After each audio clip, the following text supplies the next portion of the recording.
किया उसकी बातों से चिढ़कर बोली, तुम मत बोलो ना, अपनी उम्र देखो यार, कितने बड़े हो तुम हमसे। हम अभी सिर्फ 19 साल के हैं और तुम चाहते हो कि हम तुमसे शादी कर लें। लोग गलत कहते हैं कि लड़कियों का दिमाग घुटनों में होता है, हमें तो तुम्हारा दिमाग तुम्हारे घुटनों में लग रहा है। राघव उसकी बातें सुनकर स्माइल करने लगा। उसे मुस्कुराते देखकर किया फिर चिढ़कर बोली, हंसो मत, बहुत बुरे लग रहे हो तुम। राघव किया के ऊपर झुकते हुए बोला, अब तुम्हें बुरा लगे या अच्छा, तुम्हारी जिंदगी में अब सिर्फ मैं रहूंगा। किया ने उसकी आंखों में देखते हुए कहा, अगर कोई और आ गया तो? राघव भी उसकी आंखों में देखते हुए बोला, मेरा नाम सुनने के बाद किसी में इतनी हिम्मत नहीं कि कोई हमारे बीच आ सके। किया बोली, और अगर वो फिर भी आ गया तो? इस बात पर राघव बोला, तुम पहले ऐसा कोई नाम तो बताओ जो मुझसे ना डरता हो।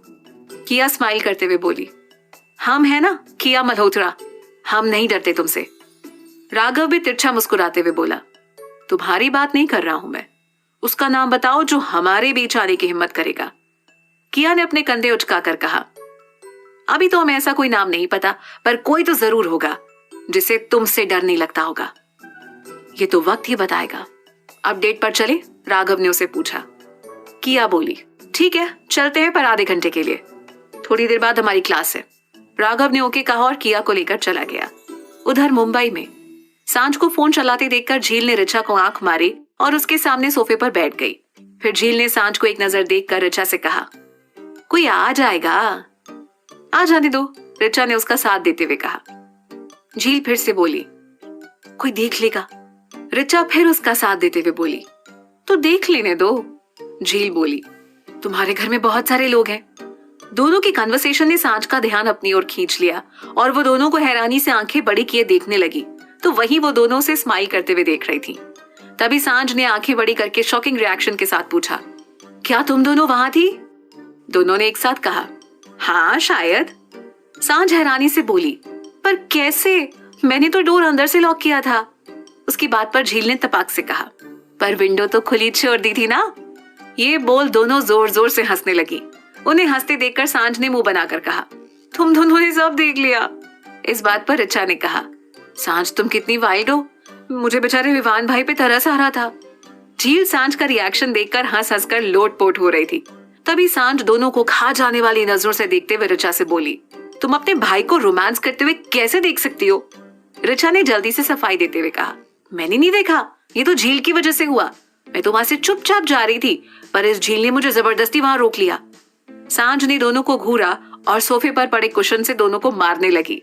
उसने मारते हुए कहा, तुम दोनों को ना मैं आज छोड़ूंगी नहीं। झरना हॉल में ही आ रही थी। जब उसने सांझ को, ऋचा और झील को मारते हुए देखा तो वो सांझ के पास आकर उसे रोकते हुए बोली, अरे सांझ शांत हो जाओ, क्या कर रही हो तुम, क्यों मार रही हो दोनों को? सांझ उन्हें मारते हुए बोली, झरना तुम नहीं जानती, ये दोनों बहुत शरारती हैं।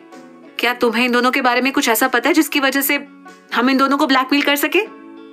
झरना ने सोचते हुए कहा,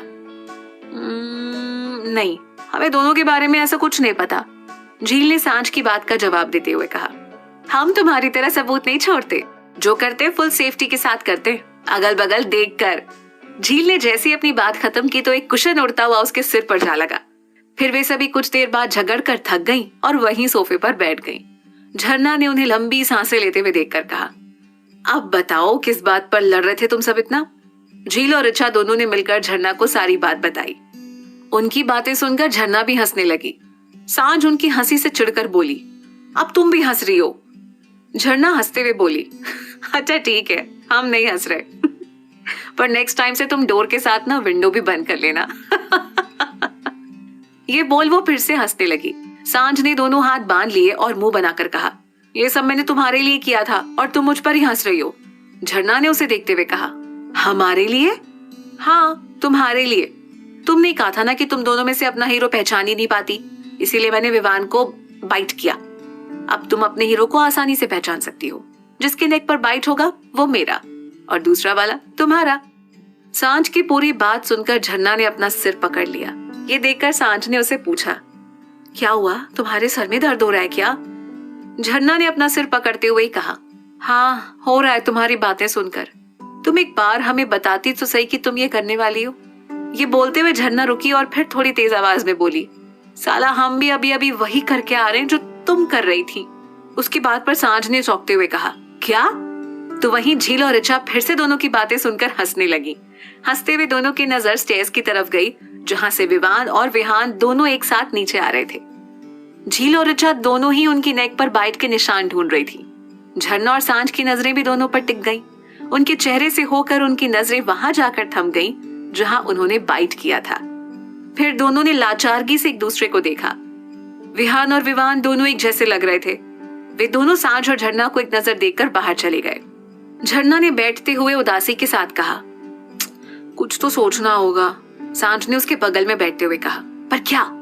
पीछे से झील ने कहा, जल्दी सोच लो शादी से पहले, कहीं ऐसा ना हो कि फर्स्ट नाइट को दूल्हा बदल जाए। ये बोल वो फिर से हंसने लगी। वहीं सांझ और झरना उसे घूरने लगी। तभी इस बार 2 कुशन उड़ते हुए आए और उसके मुंह पर जा लगे। ये देखकर ऋचा जोर जोर से हंसने लगी। वहीं दूसरी तरफ ऑस्ट्रेलिया में अगले दिन रुद्राक्ष को 2 खबरें एक साथ मिली। पहली गुरु के मरने की और दूसरी रिहान की रिहाई की। रुद्राक्ष ने गुस्से में टी टेबल पर गोलियां चलाकर उसे तोड़ दिया। उसका चेहरा गुस्से में तमतमाया हुआ था। उसकी आंखें गुस्से की आग से जल रही थीं। पर अगले ही पल वो जोर जोर से हंसने लगा। उसके आदमी उसे देखकर डर से कांप रहे थे। रुद्राक्ष हंसते हुए शैतान जैसा लग रहा था। तो तू नींद से जाग गया कियान ओबरॉय, रुद्राक्ष ने धीरे मगर सहजता से कहा।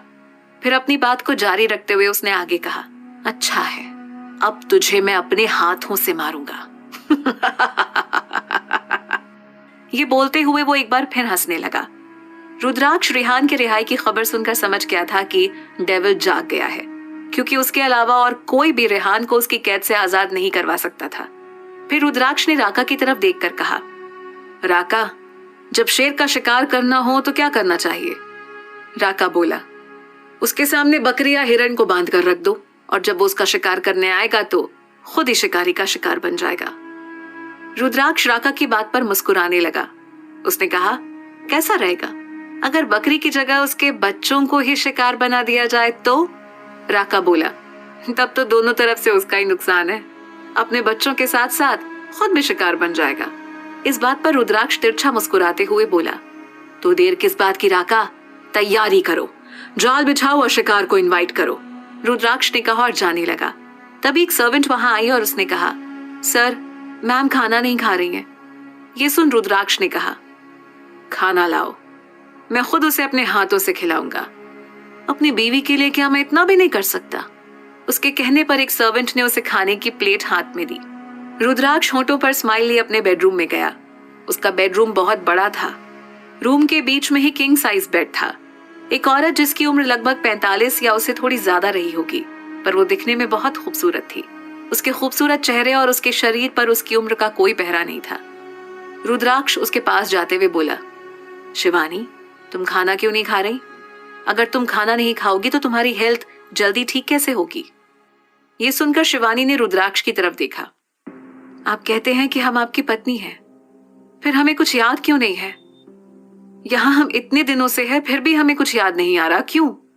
रुद्राक्ष ने उसकी बात पर कहा, शिवानी, तो मैं कैसे समझाऊं? ये सब उस इंसान की वजह से हुआ है जिसने हमारी जिंदगी में आकर सब तबाह कर दिया और तुम्हें मुझसे दूर कर दिया।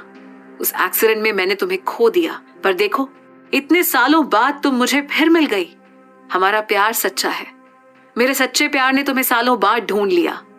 उसकी बात सुनकर शिवानी ने मन ही मन खुद से कहा, ये जो भी कहते हैं सुनने में अच्छा लगता है, पर हमें इनकी बातों पर भरोसा क्यों नहीं होता?